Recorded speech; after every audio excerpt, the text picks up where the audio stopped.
Okay, so live stream. Let's see if it's working. It stopped for a second, but now I think it works.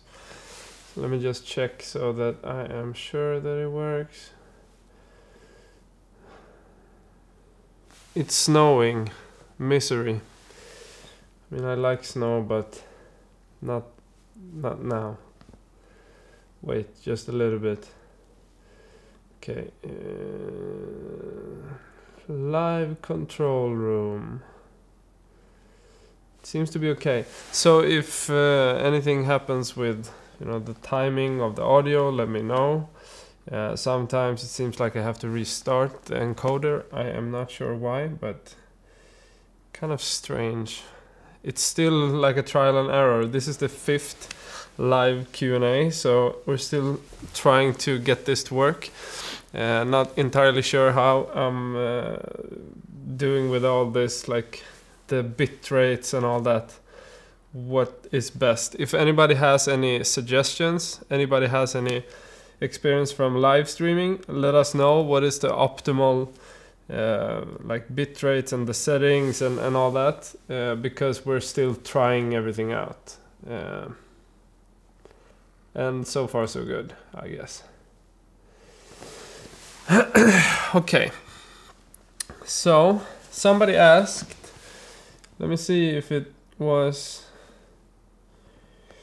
from earlier. Let me just get these questions. Here we go. So, somebody asked about lavalier microphones. So I thought I'd start there. I think the audio is a little bit loud. Okay. That should be better. So I'm using a directional mic. This is the Sennheiser 416. Now it says no data. Good. What? Health is good. Just need to check. For a second it said that it wasn't streaming. It's kind of weird how this goes on and off. Ooh.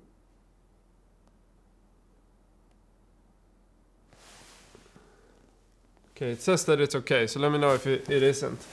So, the lavalier. I used to use these with the Sennheiser G3 system. It is the more expensive Sennheiser mic, MKE2 EV. I don't know if that is the right. So it's a little bit more expensive, but this one is kind of good microphone though, but not as good as the Sanken COS, which I use nowadays.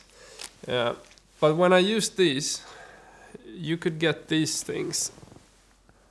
And now it's focusing on me. Let me see. Okay, so what you do is you use these to put the microphone into.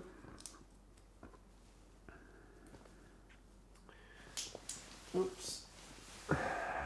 Like so. So this one is so that you don't get scratches from your clothes and stuff. And then what you do is you put a double-sided adhesive tape. Like this comes in packages. I think this is Rycoat or something. I'm not sure. Rycoat usually does the best stuff. So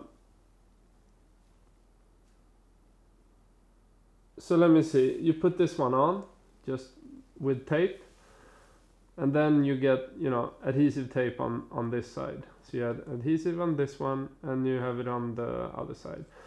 And then you just put that on. You usually put that, as I said in the previous video, you put it right there, preferably. Now most of I think the lavalier mics, they aren't directional, so you could put them in this direction or you can put them in that direction, it doesn't matter. But it shouldn't be too close to the microphone or to the mouth. The microphone should be like, I don't know, 2 decimeters to 3 away from you. And certain ways, like in Hollywood, they usually put it in the hair. So they have certain ways of like mounting it in the hair and that sort of thing to hide it. And of course you won't get that much noise having it there. Since you have to have smaller ones, you can't go for the cheapest ones because the smaller ones are more expensive. But then the one that I use today, you could do it even without this. You could do it. You could just take some tape and just tape it to your body or to your clothes, and then you put it on, and it shouldn't make that much noise. But you shouldn't just tape it up here. You should also tape the cord so that it's not moving so much, because that kind of can make it rumble a little bit. And I'm not a professional in audio, but I have worked with audio engineers, so I know how they do it. So I just copy whatever they do and try to do it decently. But then I know that they oftentimes they loop. I don't know where they loop it, but quite close to here. And the reason for looping it is so that, you know, it doesn't have tension and it can actually, you know, have a little bit of movement to it.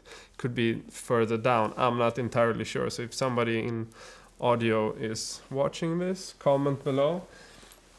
But then with the newer ones that I use, which is the Sanken Cos, one way to avoid the audio rustles that you get is to not put it underneath the clothes. And of course the easiest way is to use a directional mic and a boom operator, but often you don't have that. So if you're out in the wind, you might want to use these wind covers, and they look, you know, ridiculous. So then you need to think about clothes so you can hide it.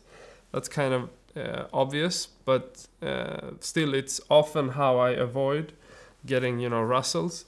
It's putting it outside, because you always risk, you know, the noise if you put it inside. But what you get when you put it inside the clothes, so on your body, for instance, you get wind protection from your clothes. But if you have big jackets, it's gonna sound, you know, mushed and that sort of thing, and you don't like that. So then you will probably not want to put it there. And one way to put it, if you have a shirt on. Now I don't have a shirt, but I have a hoodie, so I can show you how I usually do it.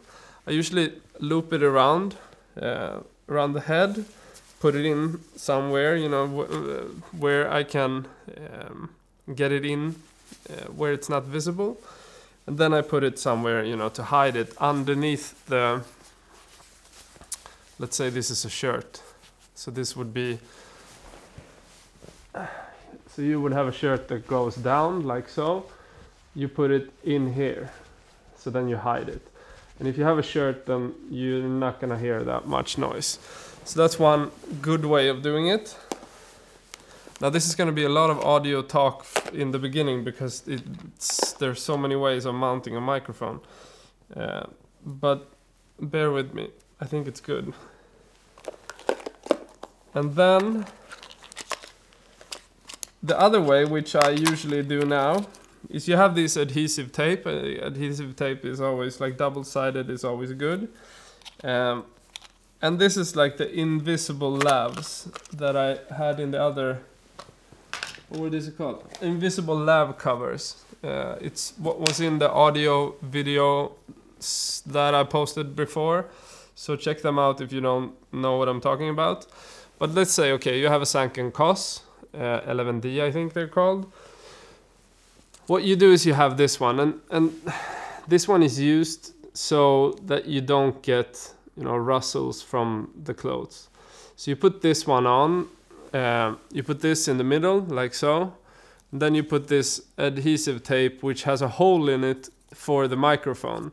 So you have like a squared box in the middle, which you will pull out, so it's gonna be totally open all the way through there. But then you have adhesive tape around it, so then you will get good sound and still, you know, have it less rustling from the clothes. But the same goes there. You put it underneath here is a good place to put it.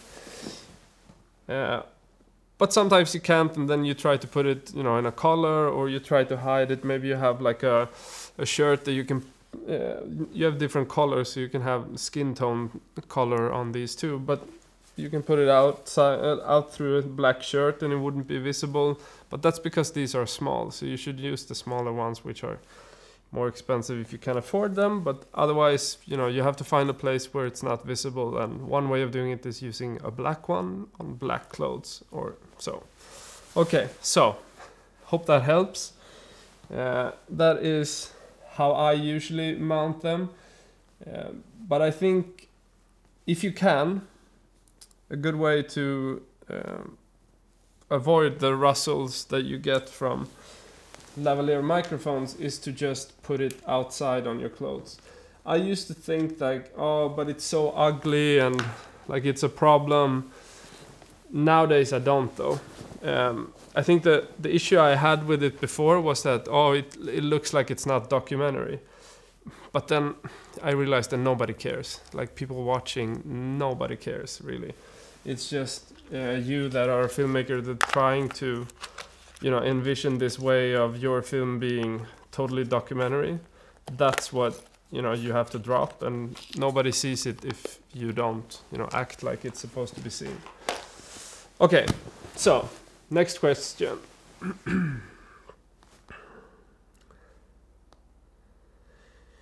Dark Horse asks, I'm a long-time photographer learning video, and as much as you think they are the same, it's very different, especially when understanding the editing process.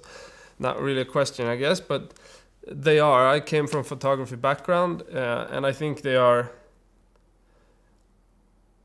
very alike in certain ways, but they're two very different things when it comes to, you know, the process of making a film is so much more a tedious task. It's like comparing it to music, for instance, which is usually smaller productions and all that. And I think that in that sense it's hard to compare the two. But I really think that even though, you know, they're not so similar, more and more, because we're using the same cameras and that sort of thing, they're becoming more or less the same. But I guess you could say that the biggest difference is the process. And for instance, photography will always be the same. I have a lot, you know, from still photography that I've taken into making videos, and I think that's only been good for me. Especially, you know, composition and all those things, but the process is different, and it's a very different process of pitching the stuff also, because you have to explain much more of a deeper story than you have if it's like a feature or a commercial shoot as a photographer. Okay, so Phil Brown, good morning. Good morning, Phil. I'm an indie filmmaker in Detroit. Red Wings, my favorite team. Niklas Lidström, Kronwall, best players. But I have some questions on some projects I filmed in Tanzania, and I don't know what you mean by this. The us how to got. I have no clue. But anyway, filmed in Tanzania, and then I was thinking about buying Blackmagic Micro Cinema camera, I think it is. Thoughts on the GH5 and its compression to others for quality of a workflow. I think I loved the Blackmagic Micro Cinema camera. I think it's a fantastic camera. Like, it's for the money, I think it's probably one of the best cameras that you can buy. The only issue with the camera is that, okay, you can have issues with it not having a monitor and viewfinder, but since I have a separate viewfinder, I never cared about that. But I had an issue with the fan noise. That's why we got the C300 Mark II, because that was the quietest, high resolution camera that you can get, that shoots similar, resolutions. So you have to try it out, because I think it's annoying with the fan noise. But other than that, I think it's amazing. The pocket camera, the Blackmagic Pocket Cinema camera, the issues I have with that one are like twofold. It's battery, it sucks. You have to have like 20 batteries to, do it, and you can shoot for like 20 minutes. That is an issue. I can live with that though. Micro shakes is an issue. I can live with that too. I think that camera is an amazing camera, but you don't have an audio capability of it. You don't have that in any Blackmagic cameras outside of the Ursa, I guess. But so you have to do dual audio. But I think the pocket camera is probably a better choice if you want to have a quiet one. But then the battery is an issue. Really, it is a big issue. Yeah. And then compared to the GH5, the GH5 is an amazing camera. I have not understood completely why, but at certain times it gets a little bit noisy. And I would suspect that it's because of the ISO. So in that case, 800 ISO is, getting noisy already in daylight. So that's kind of strange, I think. But it could also be me shooting it in 1600 without, realizing I'm shooting in 1600. So I would have to check it out. Hello?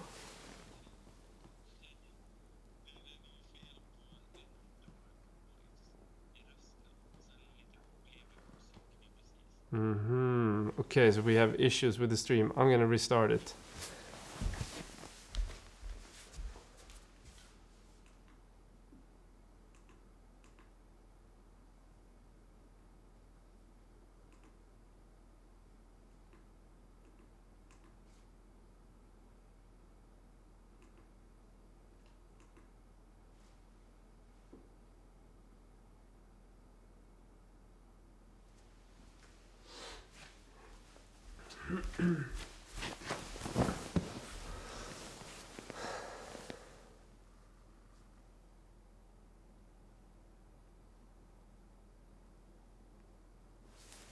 Is working? Better sound? Stream is working? I think it's working. Let me just try it to make sure.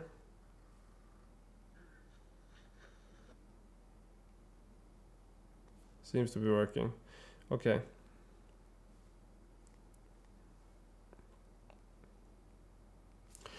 Anyway, that's how easy you restart a live stream. Where were we? Let me see. Is the audio good now? Yes, better, much better. Thank you. Okay, perfect. So where was I? It's GH5. So it can get a little bit noisy, and I don't really know what's happening to it. I think it's because I'm shooting ISO 1600. But besides that, like the quality of the codec and everything is fantastic.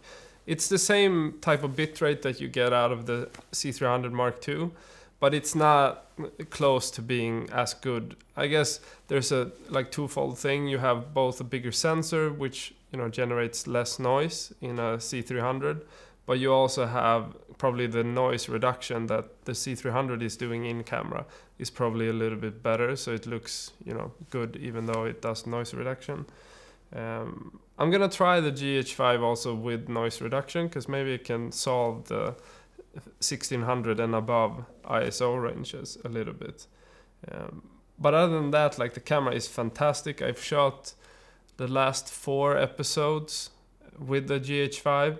And I also had it as a B camera on a commercial shoot recently, and they cut seamlessly to the C300.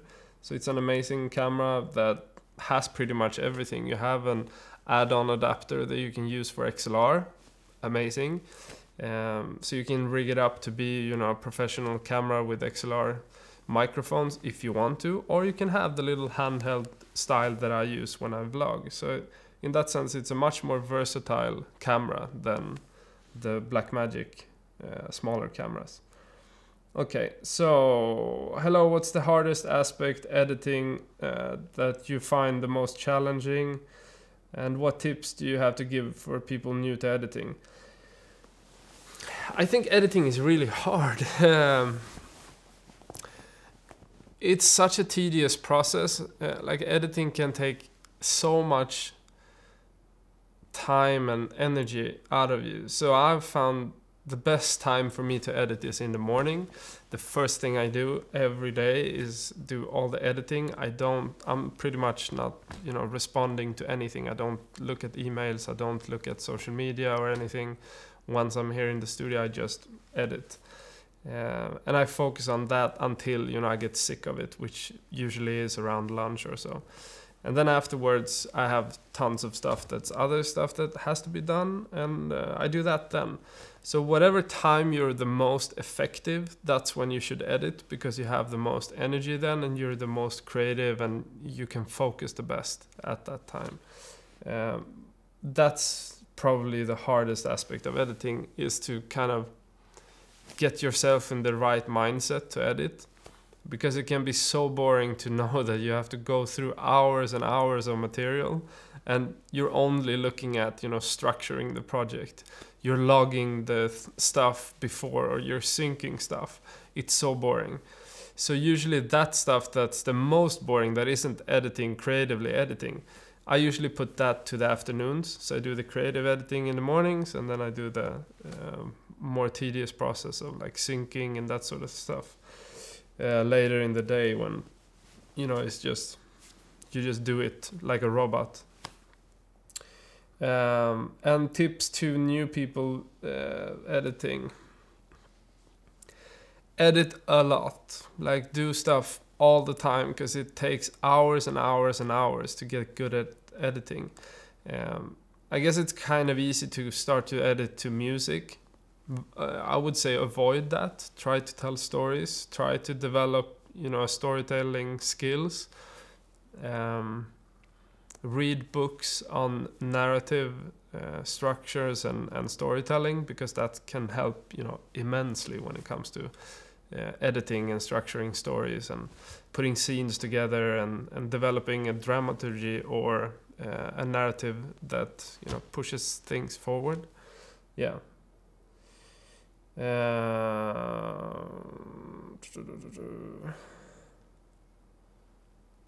Okay, so let me see. Next question. I love creating videos, and I see it's important to provide authentic social engagement for success. I don't have years of experience to teach. What can I consistently offer? I think this is a really good question, because it kind of touches on the problem with you know, seeing a value in social media, for instance. Because if you don't have anything to offer, social media is the worst place to be. It just takes time, and it's just like distracting from your work, and you're you know, doing shit instead of getting shit done. And I think if you're gonna do it in a way that engages people and all that, you have to find your thing, which is, you know, what you love, and focus on that. And then you try to get people interested in whatever you have that's, you know, something to offer. For some people, maybe it is just putting out, you know, your short films, and the social engagement, maybe it grows, you know, with time. For others, it's gonna be like Q&As and live streams and meetups and that sort of thing. But I think one aspect of doing it could just be, you know, being social with other YouTubers or filmmakers. Just, you know, trying to create a community of creators. That's enough. It doesn't have to be, you know, growing a big audience. Even though that helps, it doesn't have to be the first step. First step could just be to, you know, meet people online that likes the same stuff, and to build a community that way. But I guess this also the social engagement. If you make a film, for instance, that's about some social relevant issue, that's easier to create social engagement around. And if you have something to teach, or if you have something that's uniquely you, then that's something that you could focus around. I guess that's gonna be different for everybody. I mean, some people will do travel videos, other will do like business videos, and I'll do filmmaking videos. I could as well have done other stuff. I could have done photography also, but since I don't take so many photos anymore, I do take some, but I'm not a photographer in that sense. Like professionally, I don't work as a photographer anymore. So I don't tend to go towards that way. So it's more about my interest and what I like that I focus on at the moment. And that changes. So stay open to that. Casper, hello.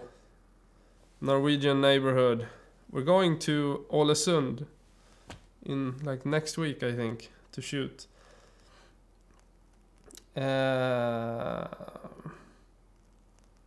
Yeah, so someone also pointed out, Simon pointed out, you should also, do what makes you, like focus on that, and no one else can offer that. Market the shit out of that. That's a good comment.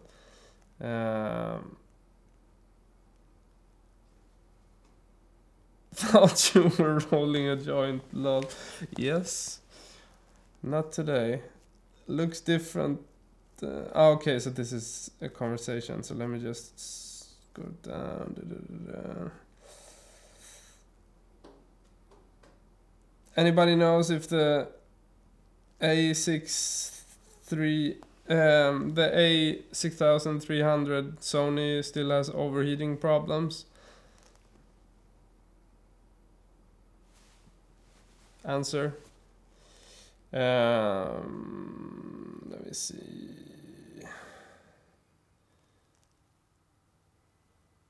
What's the best camera under 1K?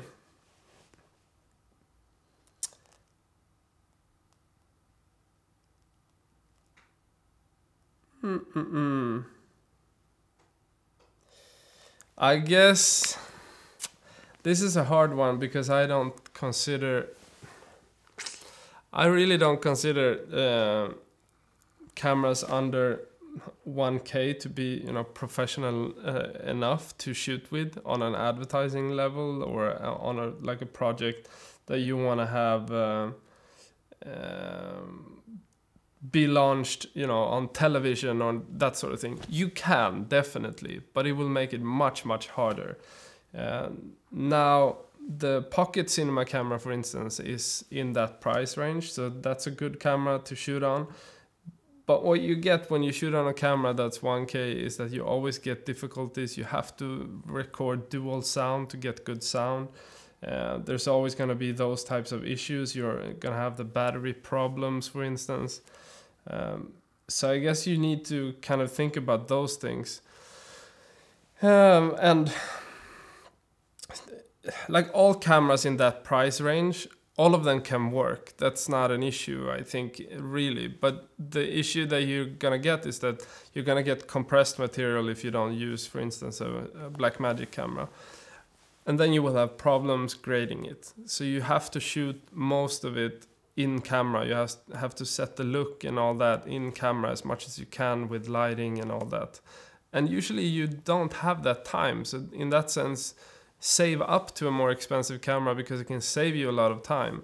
I know that a lot of people likes the A7S and all those, but they are compressed cameras, really compressed materials, so they don't do well when you grade them.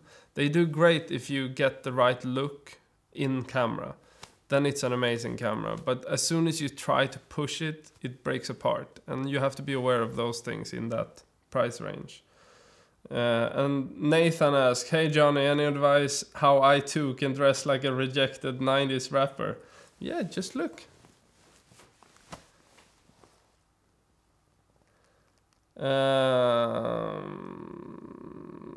Magic Lantern for the Stand and 6D. I think the Magic Lantern is amazing. I think I had it on the 5D and Mark 3 and 2. The issues that I had with it was that it could create... I think this thing is gone, but you got these lines all across the image. That's like an issue that you had in the codec for a while. Those things will always happen since it's like a fluid development of Magic Lantern. Biggest problem I had was that it wasn't light sensitive. The sensors was too bad. The Canon 5D Mark III was an amazing camera if it wasn't low light. Now, it's known to be a good low light camera, but it sucked if you wanted to compare it to even... I mean, it was on par with the pocket cinema camera, I'd say. But it performed great when you have daylight. It looks like a Red or a Lexa almost. So, I mean, it's an amazing feature on those cameras. I really used that for the whole process of making the Pearl of Africa. Was mostly 5D Mark III and the Magic Lantern. And because the Magic Lantern firmware was updating, certain things that I shot early on was maybe 2 years before the last stuff. It's much worse because of the codec and Magic Lantern being developed. So be aware of that if you use it, that it's going to develop during, you know, a period of time. But it's amazing. If it is available, I don't think it is, on the newer 5Ds, it will probably be amazing. But because of the light sensitivity in the 5D, I would guess it's same as the 6D. It will have the same type of issues with low light. So try it out. I'm a big fan of Magic Lantern. It's fantastic that it exists. Okay, so Martin Strauss. Hey man, how's your deal with Netflix? There's no communication. So the thing with Netflix is that, I guess if you get a Netflix originals deal, it can be great. Like, you can get so much support and they will focus on you and they will promote you and you will get all that. But I wouldn't do the same thing again. I wouldn't do the selling via an aggregator again, I think. I think that there are better ways to release a film.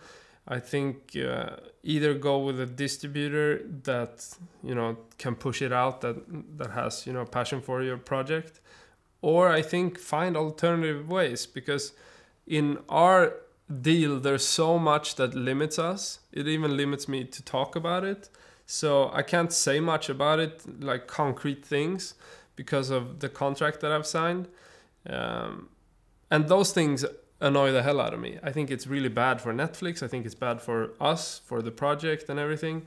I think it benefits no one to have it that limiting.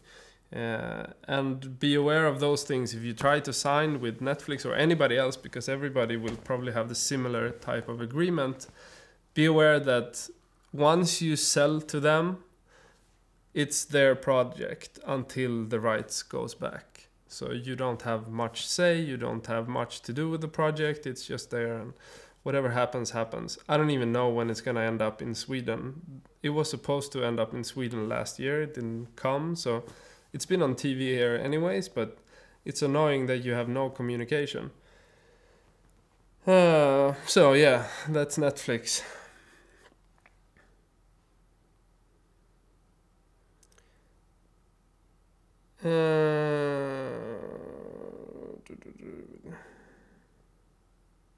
Yeah, this is also Dark Horse says, with 1K I would consider a more pro used camera. Yeah, I'm guessing that you mean like a used second-hand type of thing. I think that's good too. I would, if I had little money, I would probably look at, for instance, 5D Mark III and Magic Lantern. That's a really viable option. Like, look at Pearl of Africa and see, like, that was mainly shot in that way, and it was enough to be in the cinema. When we had the premiere in Toronto on those fancy projections, that I mean, I guess this cinemas, they seat like 800 people or something.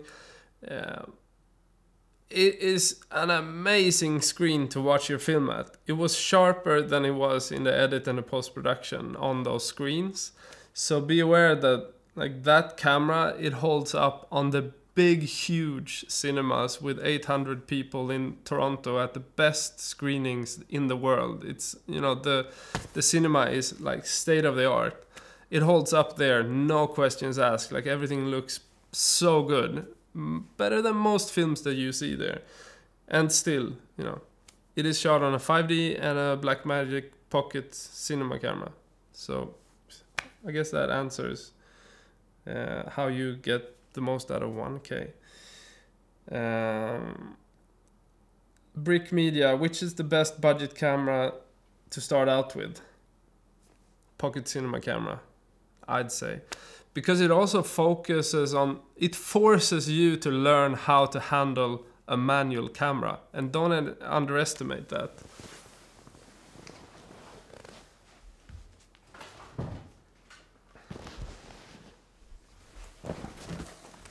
Learning to shoot with cameras like these, it is a rare thing. Like not everybody will know how to use a camera like this. And what the pocket cinema camera does is really, you know, it actually, these are real dusty. I should shoot on them more often. I don't so much anymore though. But still, the pocket cinema camera has one really good feature that isn't, you know, anybody's plan or anything, but because it's such a limited camera, you're forced to do a lot of the manual stuff. And it works in a similar way when you learn to shoot analog.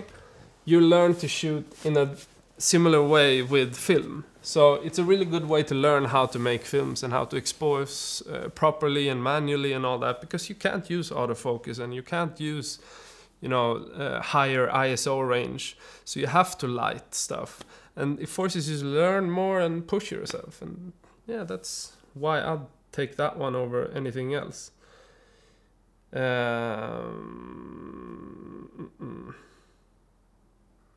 let's see, next one.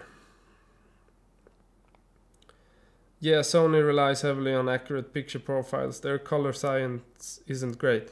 No, and a big issue that I have with the Sony cameras is also the noise reduction. You even have, I'm not sure which cameras it is, but it's hilarious because you have such hard noise reduction that, you know, you lose stars when you shoot stars. I don't know if it's like this anymore, but it, you know, that's when you know you've failed in your algorithm, when you actually remove all the stars so you don't have any.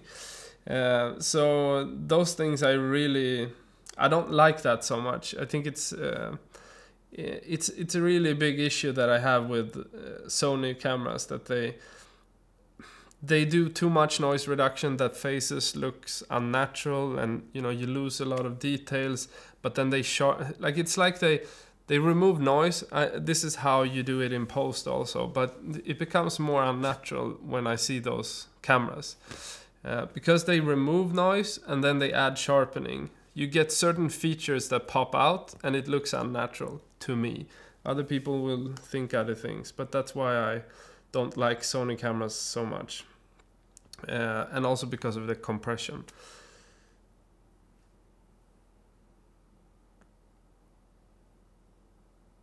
What's your pre-production before making a doc? It's kind of a fluid thing. First off, I talked a little bit about it in the storytelling episodes a little bit back, but the first stage is pretty much like researching a topic, trying to find a topic that can be, you know, in 3 to 5 years.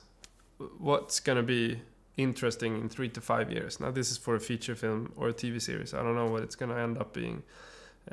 But let's say you pick a project. It has to hold up for 3 to 5 years at least.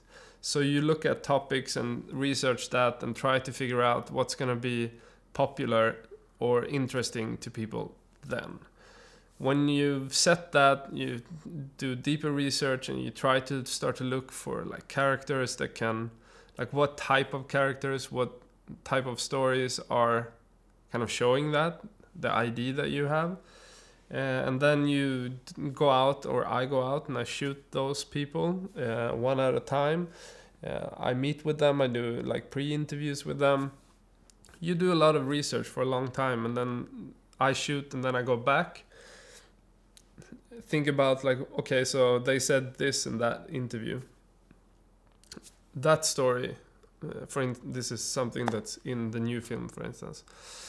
Okay, so first meeting we went there, we met the character, she was perfect, and then we talked to her. We didn't know like how do you show the war of Syria, for instance, through something that isn't the predictable Syrian angle that everybody's doing. So then we looked at, okay, so what story do we have with her? And then in an interview she talked about her grandma. So now we're focusing the story of Syria through her grandma and not through her fleeing Syria. So it's finding those type of ways to tell a story and then developing that further. Next time we went back, we talked about her grandmother, and then we see, does it work, does it not work? And then we'll see in the film if it ends up being there. But you try to figure out those types of storylines, you know, like piece by piece. So then you go back, you edit a little bit, you watch the material, you go back, you do some more shooting. That's how I work, at least. So the pre-production is pretty much ongoing until the film is finished, because I always have, you know, stuff that I have to shoot, pretty much.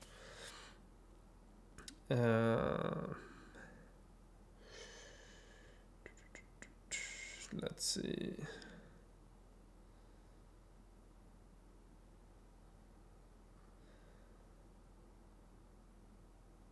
Okay, so Simon asks, has the live streams made any difference to your analytics? Less or more watch time? I think it has pretty low watch time. And I think it has pretty low amount of views, but the interactivity and the comments is like super high on those. So I think it adds a lot of value in that sense. But I think like it has decent watch time, but I think the shorter videos have a much more solid watch time because I guess people stay through for longer. But I think the difference is that you can really develop, you know, an audience and community in a different way through the live streams. And also the aspect of not having to produce something. So you just, you know, start the live stream and then you do it. And once it's done, it's done. That's also a good aspect to have in mind, because if you're going to produce a lot of content, you need to have easy way of doing it. We're looking to go up to 5 times a week. We're trying now, like now we're maybe at 3. I don't know if it's sustainable. I think it is. And then 5, I think next year, probably. So yeah.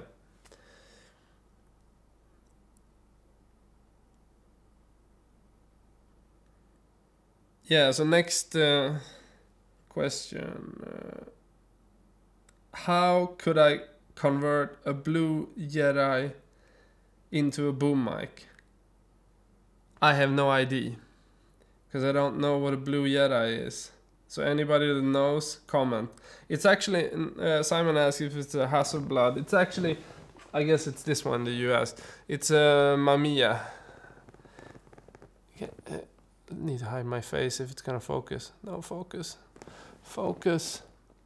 Focus. Yeah. Okay. Which films of yours are filmed on pocket cinema camera so I can see the result? Brick Media asks.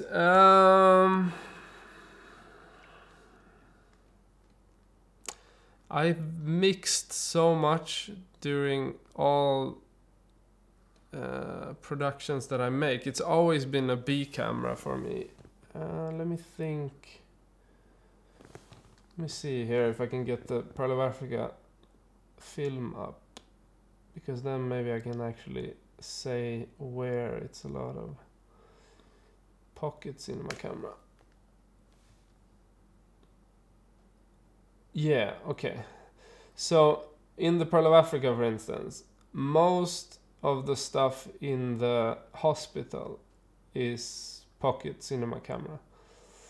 And the simple reason for that was that we couldn't film with a big camera, so it was easier to get away with the pocket cinema camera. Mainly I think that's like the big part that's shot with that camera, but then I mean there's a lot of 5D in that film. Let's see, I don't know, with all the, I've uploaded so many videos on to the YouTubes, so it's hard to point out. Let me think about that and get back, because I can probably find, you know, certain films. I've done both like commercials with the pocket cinema camera too, but it's usually a mix. I've had the 5D before that I worked with advertising with the pocket cinema camera and the 5D, but then I was much lower budgets, like 3K budgets. So it's kind of hard to still do, like when you do 100K budget, you can't really use those cameras because you are expected to use more expensive cameras. Yeah. Audio is cutting. Is it still cutting? Okay. Yeah, check out the older vlogs. I think maybe the first ones, but it's so mixed, so it's hard to say. But maybe that's a good thing. If you can't see what's the pocket cinema camera and what's the 5D, maybe it's a good thing. You can't spot it, you can spot it. Otherwise, it's a mix.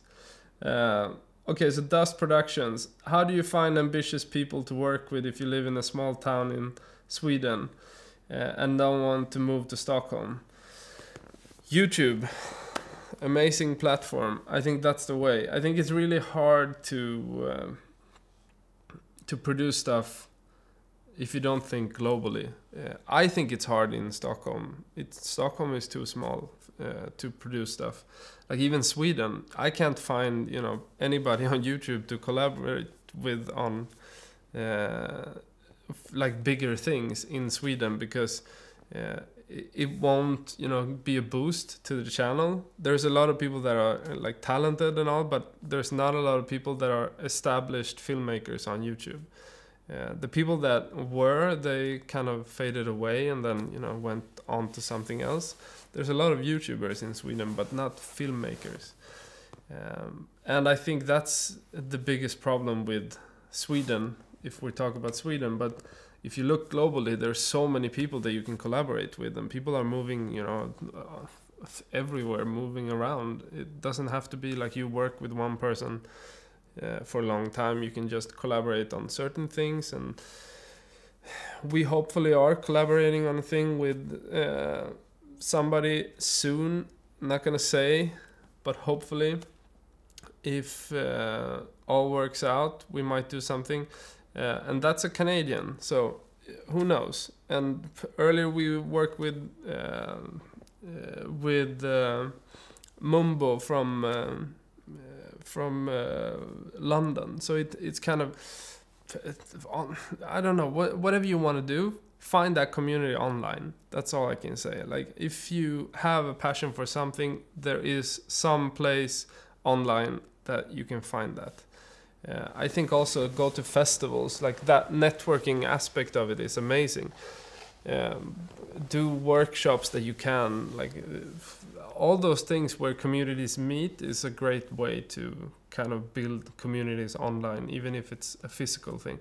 Go to like conferences, and don't think just about Sweden, because if you're in a small Swedish town, it's hard. I come from a tiny Swedish industrial town, and I moved to Stockholm because, you know, the job opportunities aren't in the smaller cities. So if you want to live off your craft, you probably have to move.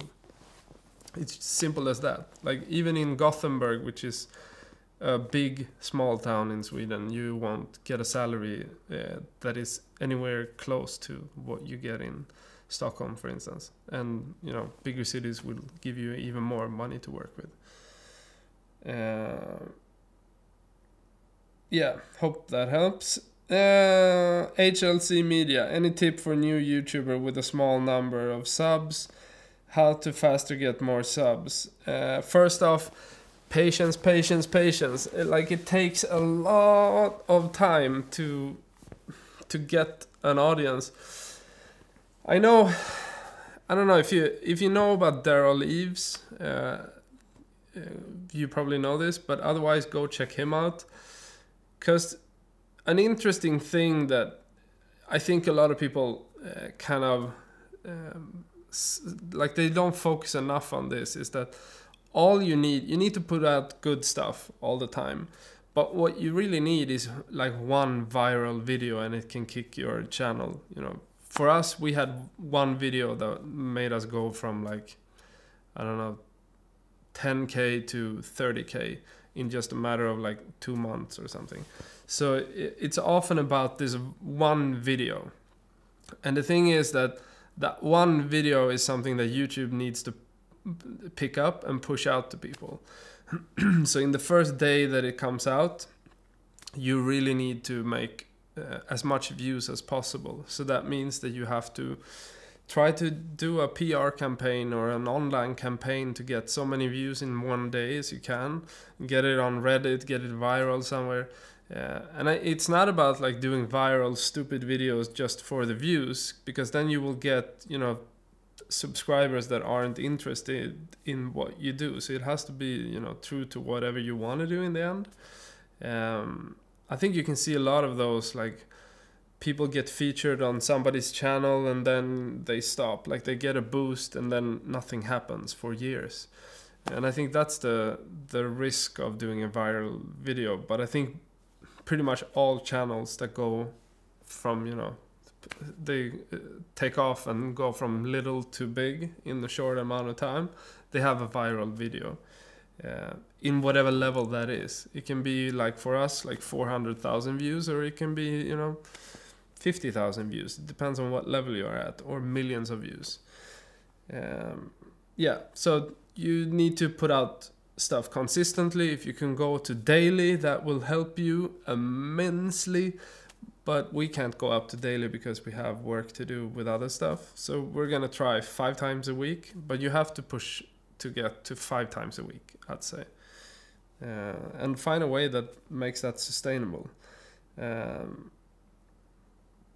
And you also said, I work hard on good videos, but then I can't upload very often, so I prefer to create more easy videos. That is true, but be aware that, you know, if you get, like, certain channels can put out 1 video a month and still go viral because they, you know, have the right type of community around them. They have the right type of other influencers on YouTube or whatever it is that also pushes them, and then they can get subscribers anyways. So it's not all about, you know, the quantity, but I think it's a big factor that you can control. By putting out more videos, you will get more recommendation from YouTube. So even if you do, you know, no fantastic viral video, uploading every day will exponentially make you more interesting to YouTube because you have more views, so they will push you more because of that. And yeah, use that to your advantage. Okay, I would like to see a video about the GH5 settings and focusing. I haven't said, if you haven't said yet, all the best. Yeah, I'm gonna try to use the camera for some more time, because like the focusing issue with it is like, it's you can't really rely on the autofocus to be tracking anything if you don't watch what you're doing, because then you see when it fails. So for instance, for vlogging, I usually just use the autofocus to focus and then I turn it off, and that's the key to getting it, you know, to work. That is not a thumbs up on the autofocus, it is a thumbs down on the autofocus, but it works. But I'll make more of a review type of thing on that later, I guess.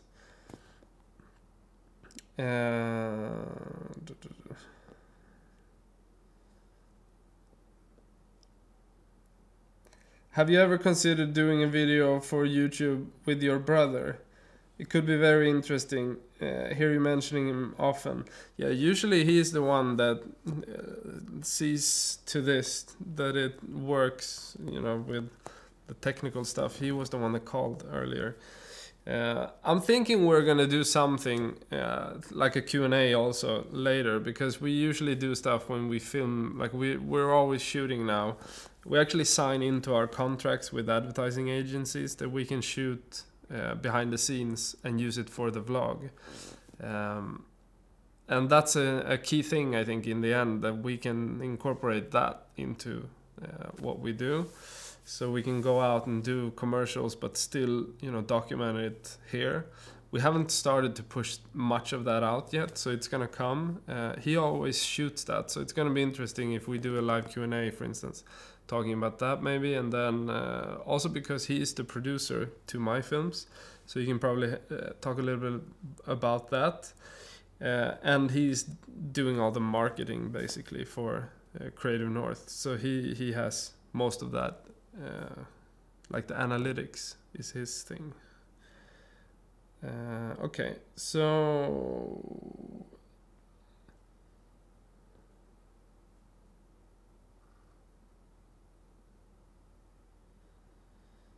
let's see, one last question. Wow, 5 a week is hard, but thank you very much for answering. 5 a week is hard. But I mean, when you see what one video, okay, so at our stage, for instance, if we release one video a week, you don't gain the momentum of the YouTube algorithm. So let's say we release once a week. I would guess we would get maybe 20 subscribers a day at best. If you upload 2 a week, that usually it goes up maybe by 40%, 30 at least, in subscribers. So then you can just count on that. Like if you upload 5 times a week, you speed up the process of building a channel a ton by doing that. And then if you spread it out, because the way the algorithm seems to work for now, because it can change any moment, but I think that once you spread it out, in the weekend, not so many people seems to be, you know, engaging with our videos at the same level as they do in the week. So we're thinking of moving the video that we release now on like Friday and Saturday to Thursday and Friday.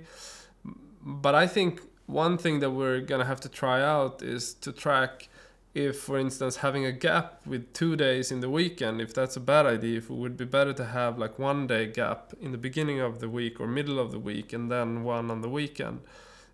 Because the way the algorithm seems to be working is that you drop off once you don't upload in interest. If you don't have, for instance, one video that they are pushing, because once they push a video, then, you know, you get a lot of recommendations, and once you get views on one video, hopefully you have created a lot of other videos that then gets, you know, on the recommendations of that video. So that's also a key factor, is to make videos that build on each other. So for instance, we make videos about Netflix, and then we follow up with the video on Netflix, not just because we want to make videos about Netflix, but so that they can be recommended to each other. So cinematic is one theme that we've been working on previously. So then we build up, for instance, 3 or 4 at least videos on that theme so that they can be recommended to each other. And if you do 5 a week, you have to think about those things. Like, how do you get the algorithm to optimize itself, or how do you optimize yourself to be more effective within the algorithm? Because it's all about that. If you want growth on YouTube, it has nothing to do, I think, with collaborations and that sort of thing.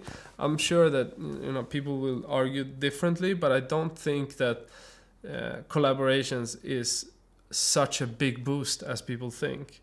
The YouTube algorithm is like the key to success. If you can get recommended by YouTube, your channel will just take off.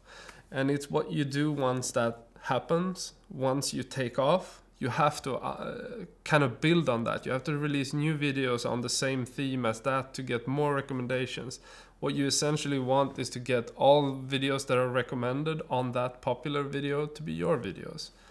I don't know, most of you who are YouTubers probably know this, but it's a big thing to try out, and by uploading 5 times a week you learn 5 times more because you only learn from uploading. I don't think you can be a YouTube specialist or analyst or any expert if you're not a YouTuber. It's just impossible. Things are so advanced. Like a 12-year-old know more than any marketing person working on an agency for social media. Any 12-year-old that is a YouTuber know more. So become a YouTuber, become an expert on YouTube, and then just upload 5 times a week or more. Okay. Gonna be it for this week. Yeah, I'll save these questions. I'll answer them on the next session. So thanks for dropping in. Next week again, one more. Ask questions in this one and I will take them into the next one. Okay, see ya.